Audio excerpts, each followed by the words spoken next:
कांवड़ यात्रा से पहले शुरू हुए नेम प्लेट विवाद का मामला अब फिर से एक बार सुप्रीम कोर्ट पहुंच गया है। पिछले साल सुप्रीम कोर्ट ने 3 याचिकाओं पर सभी राज्य सरकारों यानी कि 4 राज्य सरकारों को इस बाबत निर्देश जारी किए थे और अब फिर से जब ये मामला सुप्रीम कोर्ट पहुंचा है और वकील नरेंद्र मिश्रा जो इस मामले में याचिकाकर्ता भी हैं और उनकी ओर से आवेदन दाखिल कर दिया गया है। क्या आवेदन दाखिल किया गया है नरेंद्र जी इस मामले में?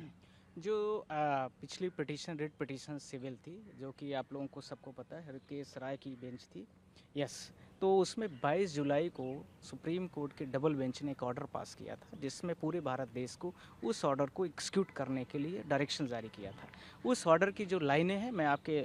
माध्यम से थोड़ा सा पढ़ना भी चाह रहा हूँ। इसमें बोला गया the implementation of the direction to their enforcement speed across the multiple state, not a 4 state, पूरे भारत के लिए बोला गया है। In a country covering the route of the kanwariya yatra and notice returnable and so and show. ठीक, फिर कहते हैं कि permitted to serve the dasti notice so and show. फिर उसके बाद ये आगे जो मेन इंपॉर्टेंट पॉइंट यहाँ बोला है, the state of the Madhya Pradesh and government of NCT of Delhi, अर्थात यहाँ पर भी सबसे ज़्यादा डिस्क्रिपेंसीज थी। इसके साथ में जो इम्पोर्टेंट चीज़ बोली गई, इसमें कोर्ट ने ये बोला था कि ये तब तक के लिए इसमें रोक लगाई जा रही, interim orders provision the enforcement of the इम्प्यूज directories and the word of the food sellers, dhaba owners, tables, ये जितनी भी चीज़ें हैं वो जो इस प्रकार से नेम प्लेट ले करके पूरा घूम रहे थे, किसी भी व्यक्ति का नाम पूछ रहे हैं। इसी प्रकार से एक बाबा ने, आपने देखा होगा कि जो मुजफ्फरनगर यूपी के रहने वाले हैं, उन्होंने 5000 लोगों को लेकर के किस प्रकार से लोगों के धर्म को पूछने का एक नया तरीका उन्होंने ढूंढा है, जिसमें कपड़े उतरवाना, नीचे का भी पिछली बार तो राज्य सरकार की ओर से आदेश जारी किया गया था और इस बार जो है चूंकि निजी संस्थाएं इस मामले में एक्टिव हैं तो फिर इस आदेश को किस तरह से अनुपालन कराया जाएगा? मेरा स्टे देखिए, कोई भी भारत देश का सिटीजन हो, भारत देश का कोई भी सुप्रीम कोर्ट यदि जजमेंट पास करता है तो आर्टिकल 143 से आप स्पष्ट तरीके से देख सकते हैं वो पूरा सुप्रीम कोर्ट के पालन करने के लिए पूरे राज्यों को यह विशेषाधिकार के तहत पर वो आता है और उसको पालन कराना उनका कर्तव्य है। भारत देश का प्रत्येक नागरिक उस राज्य से संबंधित जो राज्य होगा, जैसे उत्तर प्रदेश का मसला है तो उत्तर प्रदेश सरकार अपने मैकेनिज्म सिस्टम से, चाहे वो पुलिस प्रशासन हो, चाहे लोकल एडमिनिस्ट्रेशन हो या अन्य जो प्रशासनिक उनके तंत्र हैं, उनके माध्यम से सुप्रीम कोर्ट का जो ऑर्डर है उसका पालन कराए। ऐसे तो बहुत सारे लोग हो सकते हैं, कोई भी आकर के कुछ भी कर सकता है। क्या स्टेट गवर्नमेंट फेलुअर हो चुकी है? यह सवाल बहुत बड़ा खड़ा हो गया है। जिस प्रकार की इन बाबाओं ने या जिस प्रकार से 5000 लोग लेकर के किसी भी व्यक्ति का कपड़े उतरवा रहे हैं, ढाबा में आईडी कार्ड पूछ रहे हैं, आप कौन होते हो किसी का आईडी कार्ड पूछने वाले? ये तो स्टेट गवर्नमेंट के पावर है जी। तो आपकी ओर से क्या मांग की गई है इस आवेदन में? चूंकि पिछली जो याचिका थी उनमें से 3 याचिकाओं में से एक याचिका आपकी थी। करेक्ट, उसमें 3 लोगों की है, उसमें एक महुआ मोत्रा की है, एक हमारी है और एक और है किसी की। इसमें हमने डायरेक्शन सेंट्रल गवर्नमेंट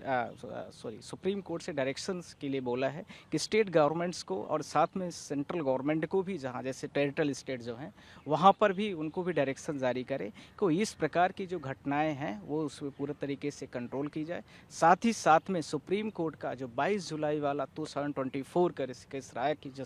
बेंच का जो ऑर्डर है उसको पूरे भारत देश में पालन कराया जाए। और यदि इस प्रकार का कोई भी व्यक्ति इसे कोशिश करता है, जिस प्रकार से मुजफ्फरनगर में हुआ है, वो पूरे भारत देश के लिए एक शर्मसार का विषय, उसके लिए कुछ सरकार को डायरेक्शन भी दें कि इस प्रकार की घटनाएं न घटे, जिसके लिए जो भी कग्निजेंस हो सकता है स्टेट गवर्नमेंट के बिहाफ पर वो करने के लिए भी उसमें हमने रिक्वेस्ट किया है कि जिससे सरकार ही इसमें पर्याप्त है और सुप्रीम कोर्ट पर्याप्त है, तो फिर आम जनता कैसे किसी के इस सारी चीज़ों पर इंटरफेयर कर रही है। आपने किन राज्य सरकारों को इस मामले में पक्षकार बनाया है? चूंकि पिछली बार जो 4 राज्य सरकारें थीं, दिल्ली था, उत्तर प्रदेश, उत्तराखंड और मध्य प्रदेश, इससे संबंधित याचिकाएं सुप्रीम कोर्ट में आई थीं और इस बार जो आवेदन है आपका उसमें किन राज्यों को निर्देश जारी करने की मांग आपकी तरफ से की गई है? पिछले वाले भी जो हमारी पिटीशंस थी उसमें यूपी सबसे पहले, जो आप लोगों को पता है कि मुजफ्फरनगर से विवाद शुरू हुआ था, फिर क्रमशः उत्तराखंड पहुंचा, मध्य प्रदेश भी था, क्योंकि जो कांवड़िया यात्रा होती है आप जानते हैं, उज्जैन भी जाती, उत्तराखंड भी जाती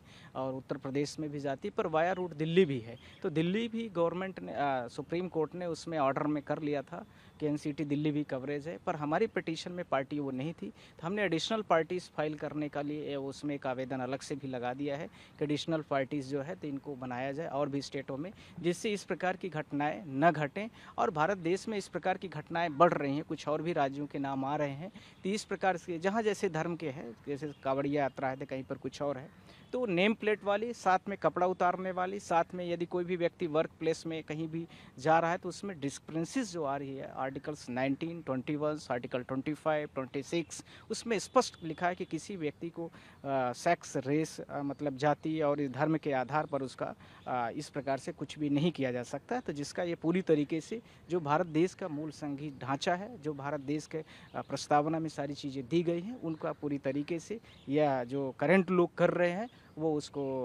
वायलेशन कर रहे हैं, जिसके लिए हमने सुप्रीम कोर्ट से दोबारा डिमांड किया है कि आप उसको तुरंत एग्जीक्यूट करें, क्योंकि 11 जुलाई से मुझे लगता है कि कांवड़ यात्रा का जो शेड्यूल तय किया गया राज्य सरकारों और जो भी है धार्मिक जो लोग हैं उनके माध्यम, तो उसके पहले भारत देश में शांतिपूर्वक सारी चीज़ें संचालित हों, इस प्रकार के न हो चीज़ें, उसको लेकर के हमने कोर्ट से रिक्वेस्ट किया है। मुझे लगता है कि 15 जुलाई को जो टेंटेटिव डेट दिखा रहे हैं वो अभी, क्योंकि पिटीशन में आ रहा है, तो उसमें ये सारी चीज़ें हैं। क्या आप मेंशन करेंगे इस मामले को सोमवार को, आने वाले सोमवार को? हाँ, ऐसा हो सकता है कि मैं उसमें कोर्ट से रिक्वेस्ट करूं। आज जैसे मैंने डायरी नंबर अभी आपको सब लोगों को जो है तो फाइल हो गया है, तो उसमें जैसी चीज़ें आ जाएंगी हम आपको तुरंत ही मंडे को, मुझे ऐसा लगता है कि मैं इसको मेंशन कर सकता हूं। और अर्जेंट लिस्टिंग में 11 जुलाई के पहले इस मैटर में कोई भी ऐसे इंटरिम डायरेक्शन दे दिया जाए कि जब तक मैटर की सुनवाई नहीं हो जाती तब तक राज्य सरकार 22 जुलाई वाला जो ऑर्डर है सुप्रीम कोर्ट का, उसका पूरी तरीके से पालन कराएं। और यदि कोई संबंधित व्यक्ति ऐसा कर रहा है तो उसके लिए क्रिमिनल ऑफेंसेस और भी जो बीएनएस एक्ट के जो सेक्शंस हैं उनको भी उनके ऊपर इम्पोज करके ऐसी चीज़ों को कंट्रोल करने का जो और भी प्रशासनिक तरीके हैं उनको इम्प्लीकेट करें। यानी कि उत्तर प्रदेश, उत्तराखंड, दिल्ली सरकार और मध्य प्रदेश सरकार और संबंधित अन्य राज्य जहां से भी कांवड़ यात्रा चल रही है, तो ऐसी अगर कोई गतिविधि होती है जहां पर धर्म, जाति के नाम पर या नेम प्लेट जैसा विवाद कोई सामने आता है, तो ऐसी स्थिति में वहां की राज्य सरकारों को सुप्रीम कोर्ट आदेश करे कि राज्य सरकारें ऐसी कोई गतिविधि ना होने दें। ये आपकी मांग है? करेक्ट। देखिए, दूसरा जो 3 तरह की सूचियाँ होती हैं, जो राज्य सूची, समवर्ती सूची और इसके साथ में केंद्र की सूची। राज्य सूची में ही पुलिस प्रशासन, शिक्षा व्यवस्था, ये सब राज्य सूची के अंतर्गत में आते हैं। तो इसलिए पुलिस प्रशासन का जो डायरेक्शन होगा वो राज्य सरकार को ही सुप्रीम कोर्ट करेगी। इसलिए मैंने सुप्रीम कोर्ट से, और साथ में केंद्र शासित प्रदेशों में जैसे दिल्ली होम मिनिस्ट्री के अंडर में आता है, इसलिए सेंट्रल गवर्नमेंट का भी इसमें रोल आ जाता है। इसलिए हमें इन चीज़ों को लेकर के करना पड़ा और इसलिए हम डायरेक्शंस के लिए भी रिक्वेस्ट भी करेंगे। हमसे बात करने के लिए बहुत बहुत शुक्रिया। तो आपने सुना वकील नरेंद्र मिश्रा साहब को, जिनके मुताबिक जो गतिविधियां कांवड़ यात्रा शुरू होने से पहले नेम प्लेट के नाम पर चल रही हैं, यानी कि जाति, धर्म, संप्रदाय पूछा जा रहा है, तो इन कवायदों को रोकने के लिए अब मामला सुप्रीम कोर्ट पहुंच चुका है और वकील नरेंद्र मिश्रा इस मामले को सोमवार को सुप्रीम कोर्ट के समक्ष उठाएंगे। देखना ये होगा कि पिछले साल सुप्रीम कोर्ट की ओर से जारी किया गया 22 जुलाई का आदेश अब सुप्रीम कोर्ट दोबारा से उसे लागू करने का निर्देश कब तक जारी करता है। पीयूष पांडे, TV9 भारतवर्ष, नई दिल्ली।